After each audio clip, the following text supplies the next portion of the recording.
नमस्कार, मैं हूं चंद्रमणि शुक्ला और आपका स्वागत है हमारे YouTube चैनल टीटीपी हिंदी पर। आज बात जो करनी थी वो 69,000 शिक्षक भर्ती से संबंधित करनी थी और खासकर जो सोमवार को निर्णय आया है उसके विषय में बात करनी थी कि आखिर इस निर्णय में आया क्या है और इसको लेकर तरह तरह की बातें चल रही हैं। लोग भी कह रहे थे कि आप कोई वीडियो इस तरह से बना दीजिए, तरह तरह की खबरें चल रही हैं और ऐसा देखा गया है कि अलग अलग तरह की खबरें चल रही हैं और पता नहीं कहाँ से चल रही, कैसे चल रही हैं, पर वो खबरें हैं और बाकायदा अच्छे अच्छे चैनलों पे खबरें चली हैं। उसके क्या मायने हैं और किस तरह से चली हैं उसका भगवान ही मालिक है। चलिए ये इस मुद्दे पर छोड़ते हैं और जो मुझे समझ में आ रहा मैं उस पर बात कर लेता हूँ, जो ज़्यादा बेहतर रहेगा। और क्या चल रहा है, क्या होने वाला है, वो वक्त बताएगा। तो जितनी मेरी समझ है उसके अनुसार मैं बात करता हूँ। तो इस भर्ती को लेकर सोमवार को निर्णय आया। निर्णय में साफ तौर से ये कह दिया गया कि जो 6800 की चयनित लिस्ट है उसको रद्द कर दिया जाएगा। तो इसमें तो कोई कंफ्यूजन नहीं है कि 6800 की जो लिस्ट है वो पूरी तरह से रद्द कर दी जाएगी। अब कंफ्यूजन क्या है? कंफ्यूजन ये है कि कोर्ट ने कहा आरक्षण के नियमों का पालन नहीं हुआ। अब इसको लेकर जो आरक्षित वर्ग के लोग हैं उनका कहना है कि इसमें जो दलित और पिछड़े लोग हैं उनके हक को मारा गया, वो कोर्ट कह रहा। वहीं जो अनारक्षित लोग हैं उनको कहना है कि भाई ये कहा गया कि आरक्षण के नियमों का पालन नहीं हुआ, ये नहीं कहा गया कि जो आरक्षित हैं उनके हिसाब से आरक्षण के नियमों का पालन नहीं हुआ। तो इसको समझना चाहिए कि आखिर कोर्ट ने क्या कहा। तो कोर्ट ने साफ तौर से ये टिप्पणी की कि 50% से अधिक आरक्षण नहीं दिया जाना है। तो ये उन लोगों को समझना चाहिए जो 69,000 शिक्षक भर्ती में अपनी करीब 50,000 सीटें बता रहे थे। तो उन्हें ये समझना चाहिए कि जो 20,000 सीटें अलग से मांग रहे थे, उन्हें ये समझना चाहिए कि कोर्ट ने जब साफ तौर से कह दिया है कि 50% से आरक्षण किसी भी नज़रिए से ऊपर नहीं होना चाहिए, तो अब आप इतनी बड़ी संख्या में कैसे मांग कर सकते हैं? अब वो कहेंगे कि यकीनन तौर से वो समझाते हैं कि आपको आरक्षण के विषय में ज्ञान नहीं है और जो सामान्य की जो सीटें होती हैं उसमें आरक्षित वर्ग आ सकता है। तो इससे मैं सहमत हूं कि वो आरक्षित वर्ग आ सकता है, पर कोर्ट ने साफ तौर से कह दिया है कि दोहरा आरक्षण तो मिलने से रहा, दोहरा आरक्षण भी देने से मना कर दिया है। तो अब मेरी जहाँ तक समझ है उसके अनुसार ऐसा लग रहा है कि जो आरक्षित वर्ग है उसको कहीं ना कहीं इस निर्णय से नुकसान होगा। यानी जो दोबारा लिस्ट तैयार की जाएगी, जैसा कि कोर्ट ने कहा है कि 69,000 शिक्षक भर्ती की जो पुरानी चयन सूची है उसको दोबारा से तैयार किया जाए और बाकायदा कैटेगरी और वो सब लिखा जाए जिससे पारदर्शिता रहे। तो अब जब दोबारा लिस्ट जारी होगी तो वहां अगर कुछ गड़बड़ किया गया होगा तो साफ पता चल जाएगा कि भाई इस सीट पे ये गड़बड़ किया गया, वो सामने आ जाएगा।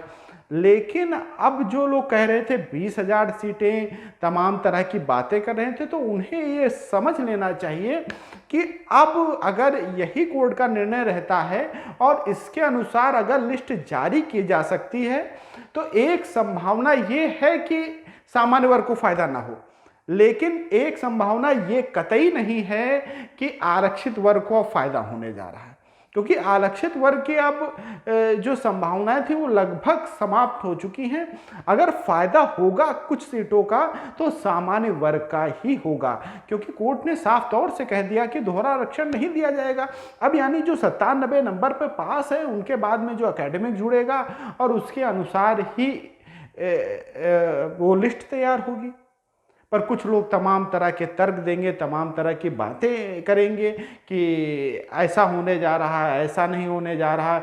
और इस भर्ती में तो मैंने देखा है कि आरक्षित वर्ग के जितने भी लोग हैं उनका जिस संख्या पे हो जा रहा लगता है कि इतनी भर्ती होगी तो मेरा हो जाएगा, तो वो उतनी ही भर्ती का घोटाला बताने लगते हैं। कोई 21,000 का कोई बताएगा, कोई 10,000 का बताएगा, कोई 12,000 का बताएगा, कोई 6,000 का बताएगा। जो लिस्ट आई थी उसमें जो चयनित थे, तो अपने अपने हिसाब से दावे गढ़ रहे हैं और इनके जो नेता लोग हैं वो आराम से अपना पॉलिटिकल रसूख बढ़ा रहे हैं, चंदा इकट्ठा कर रहे हैं। और मैं पहले भी कई बार कह चुका हूं कि चंदा और संख्या बल के आधार पर नियुक्ति नहीं मिलती। आपके पास अगर मजबूत कोई ठोस आधार है, उसको लेकर कोर्ट में जाइए और बात रखिए।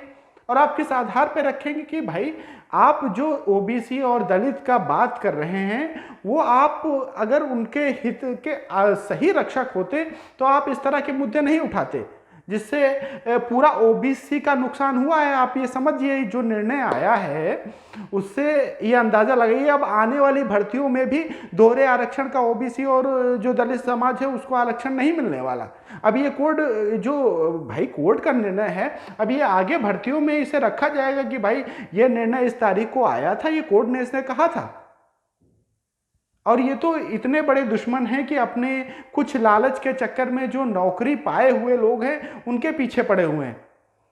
अब कोर्ट को भी लगेगा कि अगर किसी वर्ग के साथ अन्याय है तो वो नियम बदलने का नहीं कहेगा क्या आदेश कि भाई वो मानवीय कुछ एंगल होता है कि अगर 69,000 की भर्ती में सब आरक्षित ही चयनित हो जा रहे हैं तो कोर्ट क्या ये नहीं कहेगा कि भाई ये कैसे हो सकता है, ये तो सब एक ही वर्ग के चयनित हो जा रहे हैं, तो उसके लिए नियम बदलने को कहेगा। और फिर कुछ लोग तर्क देंगे कि वो तो पुरानी नियमावली, तो कोर्ट के पास ये अधिकार है कि वो पुरानी नियमावली चेंज करके नई नियमावली प्रस्तुत करे कि भाई ये नई नियमावली बनाई जाए।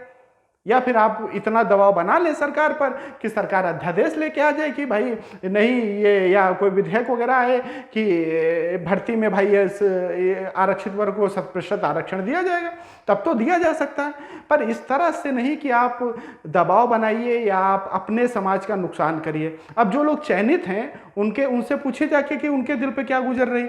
और यहाँ तो ये हाईकोर्ट तो मानवीय संवेदना रखता है और निर्णय देता है, तब ये कह देता है कि भाई किसी को निकाला ना जाए, किसी को इस तरह से ना किया जाए। पर जब सुप्रीम कोर्ट के निर्णय आते हैं तो मैंने अक्सर देखा है कि एक तरफा निर्णय आते हैं। अब शिक्षा मित्रों का देख लीजिए कि शिक्षा मित्रों के लिए सीधा आदेश आया कि इनको भाई निकाल दिया जाए, और किस तरह से निकाल दिया गया और उनकी संख्या कितनी थी ये भी देख लीजिए। तो संख्या के आधार पर दबाव ना बनाइए और अपने वर्ग का नुकसान ना करिए, क्योंकि आप जो जितना भर्ती को घसीट रहे हैं उससे हमें नहीं लगता कोई लाभ होने वाला। हालांकि जो नए युवा नई भर्ती की तैयारी कर रहे हैं उनका कुछ ना कुछ नुकसान जरूर हो रहा है, क्योंकि सरकार के पास एक ये प्रकरण है कि ये तो पुरानी भर्ती चल रही। अब जब तक ये इसका निस्तारण हो नहीं जाता तब तक हम नई भर्ती लाएंगे नहीं। अब वो बेचारे इंतजार कर रहे हैं। तो कुछ मुद्दे दीजिए और जो इस तरह के प्रकरण हैं इनसे थोड़ा दूरी बनाइए, क्योंकि अगर जब सुप्रीम कोर्ट से आदेश आएगा तो एक तरफा आएगा कि भाई ये सही है इनको रखा जाए, जो नहीं है उनको निकाला जाए। और एक प्रकार से देखा जाए 69,000 में आरक्षित वर्ग के 31,000 लोगों का चयन हुआ और कुछ मतलब जो ओबीसी वर्ग के लोग थे 31,000 उनका चयन हुआ। तो इस तरह की जो बातें हो रही हैं वो मेरी समझ में नहीं आ रही हैं। और भले आप लोग मुझे किसी प्रकार की आलोचना करें या किसी प्रकार की बात करें, पर मैंने हमेशा कोशिश की है कि आप तक बात सही और सटीक जानकारी पहुंचाई जाए। और 6800 के बारे में लोग कहते थे कि आप नहीं बोलते, आप बात नहीं करते, तो मैं क्या बोलूं। मुझे पता था कि इसका ये परिणाम होने वाला, और मुझे नहीं पता था जो आपके नेता लोग हैं जो इस सूची के लिए तमाम पोस्टें लिखते थे, उनको सबको पता था कि इसका क्या हाल होने वाला है। और सबसे ज्यादा तो 6800 के जनरल वाले दुश्मन नहीं थे, सबसे ज्यादा तो जो इस कैटेगरी के लोग थे वही दुश्मन थे। वो लगातार इसको चाहते थे नहीं होने वाले, और नहीं हुए। तो जो ओबीसी और दलित का ये बहाना बना के कि हम संविधान बचाने की लड़ाई लड़ रहे हैं, अपना अधिकार लेने की लड़ाई, वो अपना अधिकार सिर्फ अपना अधिकार लेने की बात कर रहे हैं। वो ना किसी समाज के लिए लड़ाई कर रहे हैं और ना ही किसी और के लिए, क्योंकि अगर समाज के लिए लड़ाई कर रहे होते तो उन्होंने 6800 का सपोर्ट किया होता। वो क्यों विरोध करते भाई? वो लोग चयनित हो गए थे, उनकी सूची आ जाती थी, उनको नियुक्ति हो जाने देते। पर यहाँ पर सिर्फ नियुक्ति की लड़ाई है और सबको नौकरी चाहिए। तो नौकरी आप योग्यता पर लीजिए और कोशिश करिए कि नई भर्ती आए, नई तैयारी करिए, नए सिरे से लगिए। अगर एक बार असफल हो गए तो ये नहीं है कि आप बार बार असफल होंगे। बहुत लोग जब 72,000 जैसी भर्तियां आई तो उन्होंने कहा कि अब तो बीएड वालों को कभी मौका ही नहीं मिलेगा, ये नहीं होगा, वो नहीं होगा। फिर भर्तियां आई, फिर उनको नियुक्ति मिली, और जो 72,000 से रिजेक्टेड थे वो आज सरकारी मास्टर हैं, मतलब सरकारी स्कूलों में पढ़ा रहे हैं।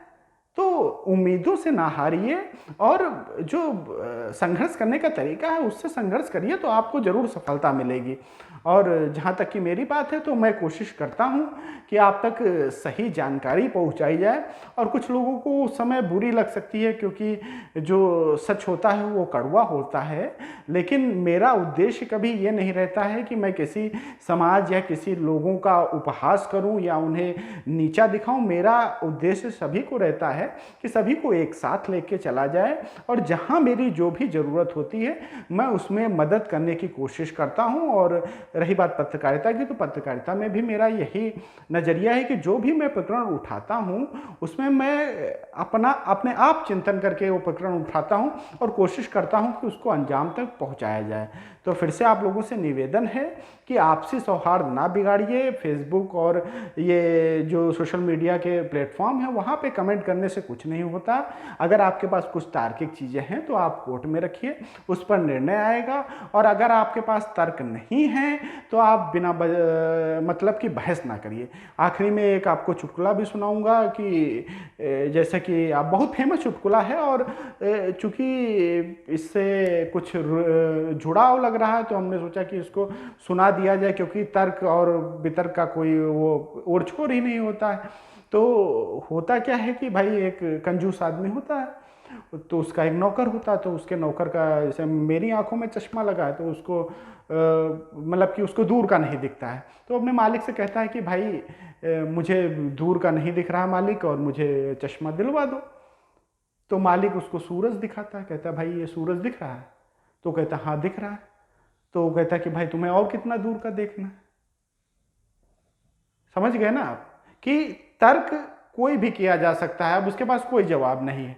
तो इसी तरह से इस भर्ती में भी है कि आप तर्क करने पे आ जाएंगे तो आप कहेंगे कि मेरी 69,000 सीटें हैं, सब मेरा ही, सब आरक्षित है। पर असलियत कुछ और है, और जिनका भी चयन हुआ है उनको नौकरी करने दीजिए आराम से, और जिनको नहीं मिला है वो अब नई भर्ती की तैयारी करें, प्रयास करें, और हो सकेगा कि आपका बेहतर होगा। और तभी मैं आपके लिए संघर्ष करूंगा। पुरानी भर्तियों में भी किया है, बहुत से लोग नाराज रहते थे, फिर अगली भर्ती आई तब खुश हो गए। तो आप परेशान ना होइए और आगे की तैयारी करिए। मेरी शुभकामनाएं हैं आपके साथ। धन्यवाद।